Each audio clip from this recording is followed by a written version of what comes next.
Nah, Syekh Muhammad bin Abdul Wahab akhirnya membantah ya. Kata beliau di Risalah ila Ahlil Qasim, ya, ini ada syarah Syarazi, pernah kita bacakan di sini sampai selesai. Ya.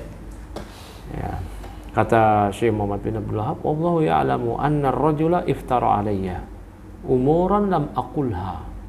Allah yang lebih mengetahui bahwa pria orang tersebut, si Ibnu Suhaib, iftara alayya, dia berdusta atas namaku, umuran dalam berbagai hal.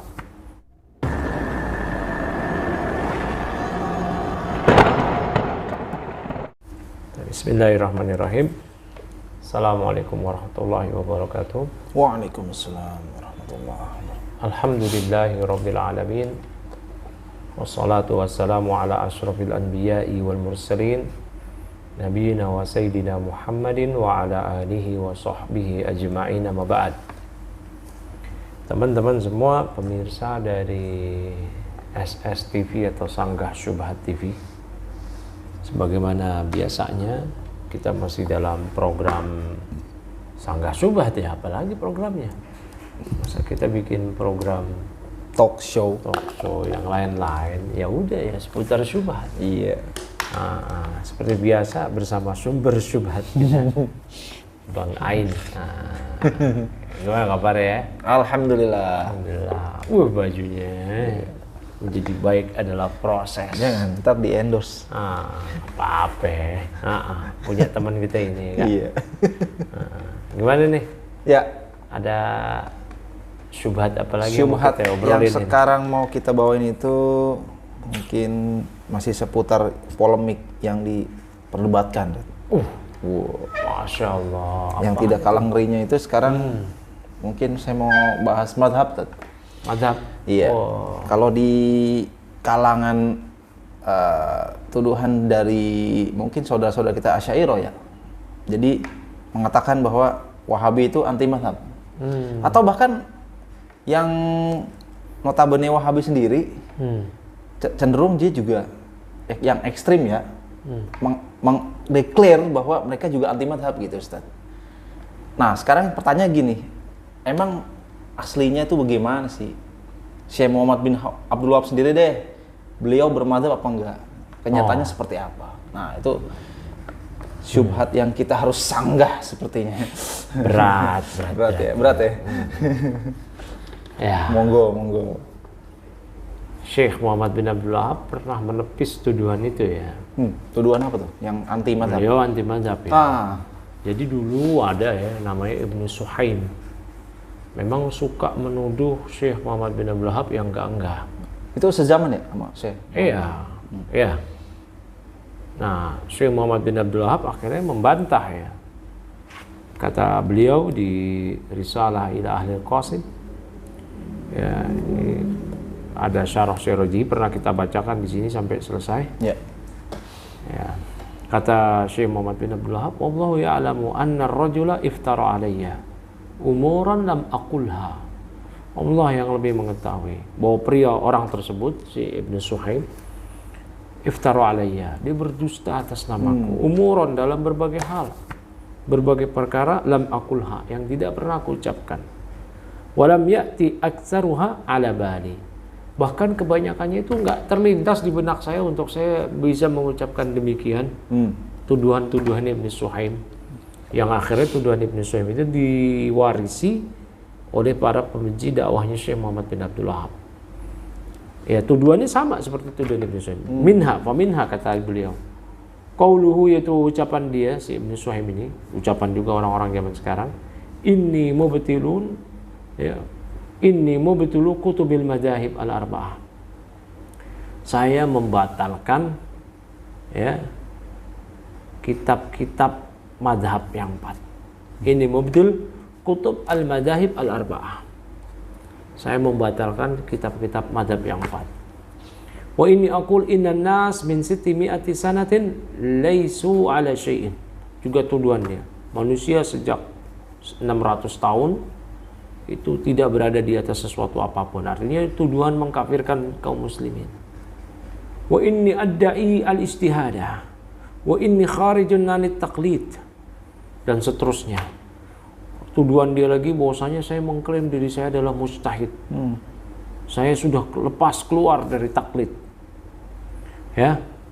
Oh, banyaklah tuduhannya sampai beliau mengatakan ya subhanaka hada buhtanun azim.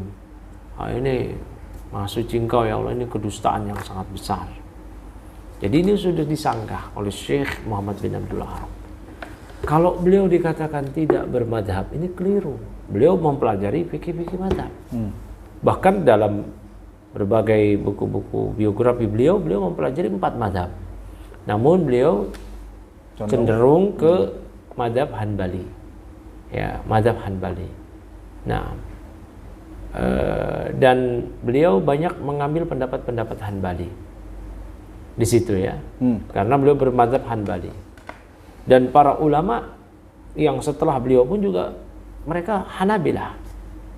Ya, bahkan Syekh Aba Butain itu terkenal sebagai tokoh Hanabilah. Ibnu Qasim juga demikian.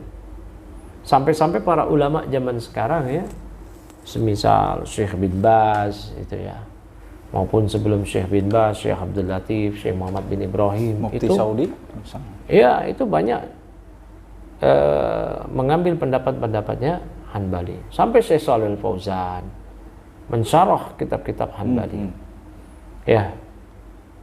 Mensyarah kitab Az-Zad, ya, mensyarah kitabnya fikih-fikih Hanbali yang lain ya. Jadi kalau dikatakan Salafi atau Wahabi anti madhab, itu tidak tepat, tuduhan yang mengada-ngada. Para ulama mereka mengambil madhab. Bahkan Syekh Shalih Al-Fauzan sering sekali menjelaskan ketika beliau ditanya ada orang yang nggak mau ngambil fikih dari madhab, ya, maunya langsung dari dalil. Kata Syekh Shalih Al-Fauzan, kalau dia nggak mau ngambil ilmu fikih dari madhab, terus dia mau ngambil dari mana? Begitu. Artinya apa? Syekh Shalih Al-Fauzan mengakui eksistensi dari madhab fikih ini yang memberikan pengaruh kepada kaum muslimin dalam amaliyah fikihiyah. Nah, tadi juga disebutkan apa tadi yang ekstrim kanan itu ekstrim kanan apa kiri dah tuh? Ya, kiri yang kanan lah. Mau bermadhab, tidak mau bermadhab. Itu memang ada itu. Artinya mungkin tuduhan itu kepada dia itu. Itu memang ada itu ya. Jadi ini memang harus dibedakan ya di dalam tubuh Salafi sendiri. Ya, kayak Masyekh kita yang di Saudi, dari Syekh Shalih Fauzan sampai ke Syekh Muhammad bin Abdul Wahab sampai ke Syekhul Islam Ibnu Taimiyah, itu mereka menerapkan madhab. Ya, menerapkan madhab. Bahkan di buku usul fikihnya Ibnu Taimiyah yang merupakan syarah ya dari buku bapak dan kakeknya Al-Musawwadah, beliau mengutip pendapatnya ya Abu Ya'la Al-Hanbali Al-Qadi tentang seseorang yang tinggal di suatu negeri sebaiknya dia bermadhab dengan masyarakat mayoritas negeri tersebut. Ya, artinya Ibnu Taimiyah di kitab beliau Al-Musawwadah itu menetapkan madhab. Juga tadi Syekh Muhammad bin Abdul Wahab sampai menepis tuduhannya bahwa beliau keluar dari madhab atau beliau keluar dari taklid. Ya, karena kalau bermadhab memang otomatis taklid terhadap imam madhab dan itu tidak masalah. Ya, tidak masalah. Bukan taklid yang tercela, begitu. Nah, memang ada madrasah lain nih. Ini madrasah yang banyaknya itu di Urdun, ya, dengan Syekh Albani dan sampai turun ke sini Syekh Ali Hasan yang memang membawa banyak madrasah ini ke dai-dai Salafi atau yang menisbatkan diri kepada Wahabi atau yang dituduh Wahabi, dan mereka memang mengatakan tidak bermadhab. Tidak bermadhab sekalipun ya sebenarnya pilihan ya, mau bermadhab ke mau enggak ke. Cuman kalau sampai mengecam madhab ini juga enggak benar. Gitu. Bahkan para ulama kita semisal Ibnu Qayyim, Ibnu Rajab Al-Hanbali punya risalah khusus Ar-Rad 'ala man ittaba' ghairul madzahib al-arba'ah. Ya, sanggahan, bantahan bagi orang yang mengikuti selain 4 madhab yang ada. Nah, mungkin orang-orang tadi melihatnya wajah-wajah seperti ini yang mendeklarasikan anti madhab segala macam. Padahal itu bukan mayoritas ya, sebagai gitu kali ya. Itu makanya juga tidak mewakili. Tidak mewakili, ya, tidak mewakili. Ya, artinya sama lah di setiap komunitas pasti ada sesuatu yang berbeda. Sama mungkin begitu juga. Ya, di dalam komunitas misalkan ya Salafi, ya ada yang berbeda. Begitu. Ya Syekh Albani kan punya sifat sholat Nabi. Ya kan? Syekh bin Baz, Syekh Utsaimin, Syekh Jibrin juga punya tuh sifat sholat Nabi. Bahkan sifat sholat Nabinya Syekh Albani juga dibantah sama ulama yang dikatakan Wahabi Salafi sendiri. Itu Syekh Bakar Abu Zaid dengan bukunya La Jadidah fi Shalah. Ya artinya seperti itu. Ya, seperti tadi bahwasanya kalau orisinal dari Salafi, Wahabi gitu ya. Iya. Itu menetapkan madhab. Begitu. Jadi tuduhan bahwa tuduhannya menggeneralkan ya. Iya. Seluruh Salafi yang ada sekarang itu anti madhab itu nggak benar. Begitu. Ya, kita nggak ngerasa lah gitu. Nggak ngerasa dituduh. Ya. Gitu kali ya. Sama lah mungkin kalau orang-orang Asy'ari ada pendapat yang nyeleneh gitu kan. Itu kan mungkin cuman oknum Asy'ari atau sekelompok orang. Ya semisal kayak kemarin tuh ada kan yang ngawur Ismuruh. Ya. Hasim Ar-Razi. Itu kan jelas ngawur. Iya. Ya, kita pun juga tidak menggeneralkan orang-orang Asy'ari itu punya pemahaman sesat Ismuruh, ya kan? Kita cuma tahu itu hanya Hasim Ar-Razi itu. Nah, sebaiknya seperti itu. Begitu Bang Ain. Jadi kesimpulannya gimana? Jadi kesimpulannya tidak semua Wahabi begitu ya. Bahkan dari zaman Syekh Muhammad bin Abdul Wahab, kemudian Ibnu Taimiyah, terus ulama-ulama Saudi sekarang bahkan mayoritas bermadhab itu. Jadi kalau yang dituduh itu Wahabi anti madhab, Wahabi yang mana dulu? Gitu? Iya, mau contoh gini, di Masjidil Haram, Masjid Nabawi, yang masjid itu dikelola katanya oleh Wahabi. Lihat Masjidil Haram, Masjid Nabawi sampai hari ini mereka ala madhab Hanbali. Taraweh. Ya? Tarawehnya 23. Khutbah Id 2 khutbah. Ya enggak? Iya. Itu semua ala madhab Hanbali. Mereka Jumatannya juga azannya 2 kali.